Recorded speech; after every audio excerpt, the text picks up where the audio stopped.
नमस्कार. मैदान चालू आहे करंजे पूल तालुका बारामती जिल्हा पुणे या ठिकाणी आणि त्या मैदानात सगळे टॉपचे बैल आहेत. ते 1 ते 40 मध्ये गेलेले आहेत गट पास करून सेमीसाठी, परंतु 41 ते 60 मध्ये सुद्धा टॉपचे बैल राहिलेले आहेत. आणि नक्कीच कोणकोणते बैल टॉपचे राहिलेले आहेत ते आपण बघूया, कारण लढती या चुरशीच्या होत आहेत. कारण की सगळ्यांना गुलालासाठी सगळे बैल आलेले आहेत. नक्कीच सुरुवात करूया 41 ते 60 गटात कोणकोणती महाराष्ट्रातली बैल सेमीसाठी पात्र झालेली आहेत. गट क्रमांक 41 मधून महिब्या आणि मार्तंड ही 2 बैल सेमीसाठी पात्र झालेली आहेत. गाडी ताथोड्याची होती, ताथोडे या गावची गाडी होती. गट क्रमांक 42 मध्ये कन्हैया हा बैल सेमीसाठी पात्र झाला आणि त्याच्यासोबत जो बैल होता तो माहीत नाहीये. 43 गटामध्ये विरकरवाडीचा आणि आंबेगावचा घरचा साथ चिलापी आणि सम्राट ही जोडी सेमीसाठी पात्र झालेली आहे. गट क्रमांक 44 मध्ये बादल आणि वजीर, बादल सगळ्यांना माहीत आहे आणि वजीर पण माहीत आहे, ही जोडी सेमीसाठी पात्र झालेली आहे. गट क्रमांक 45 मध्ये भीमा ड्रायव्हर यांनी गाडी चालवली, परंतु बैलांची नावं जी आहेत ती पुकारलेली नव्हती.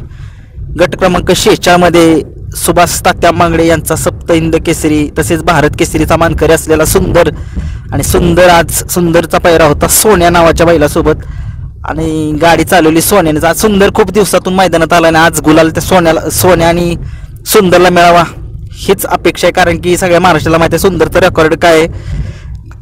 गट क्रमांक 48 चा निकाल जो आहे तो पेंडिंगला आहे.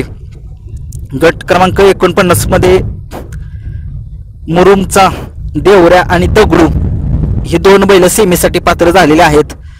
गट क्रमांक 50 मध्ये मुळीकवाडीचा रुद्र आणि बिच्छू ही जोडी सेमीसाठी पात्र झालेली आहे.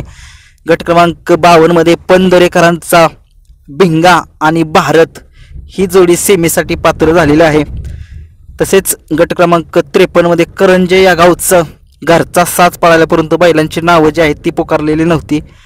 गट क्रमांक 54 चा निकाल जो आहे तो समान झालेला, परंतु तो पेंडिंग चालू आहे, त्याच्यामुळे ते कॅमेरा चेक करून निकाल देणार आहेत. गट क्रमांक 55 मध्ये मुळशीचा सुंदर आणि त्याच्यासोबत पळाला बादल, हे 2 बैल पळाली, मुळशीचा सुंदर आणि बादल. 56 मध्ये बादल आणि मल्हार ही जोडी सेमीसाठी पात्र झालेली आहे. गट क्रमांक 57 मध्ये चित्ता, एक नवीनच बैलगाडा क्षेत्रात आलाय, तो चित्ता सेमीसाठी पात्र झालेला आहे. गट क्रमांक 58 मध्ये नवीन खरेदी या बैलगाडा क्षेत्रातील निशान हा सुद्धा सेमीसाठी पात्र झालेला आहे. गट क्रमांक 59 मध्ये गरुडा आणि हरण्या मावळचा हा सेमीसाठी पात्र झालेला आहे. आणि गट क्रमांक 60 मध्ये शेवटचा तो निकाल जो आहे तो पेंडिंगला आहे. हे होते 41 ते 60 मध्ये. तुम्हाला सांगितलंय 1 ते 20, 21 ते 40 हे व्हिडिओ सोडलेले आहेत. या गटात बघा कोणकोणती बैल गटपास झालेले आहेत. तसेच हा 28वा व्हिडिओ आहे 41 ते 60 मध्ये कोणकोणती बैल सेमीसाठी पात्र झाले आहेत बघा. आणि व्हिडिओ जर आवडला तर लाईक, शेअर आणि सबस्क्राईब करा. धन्यवाद.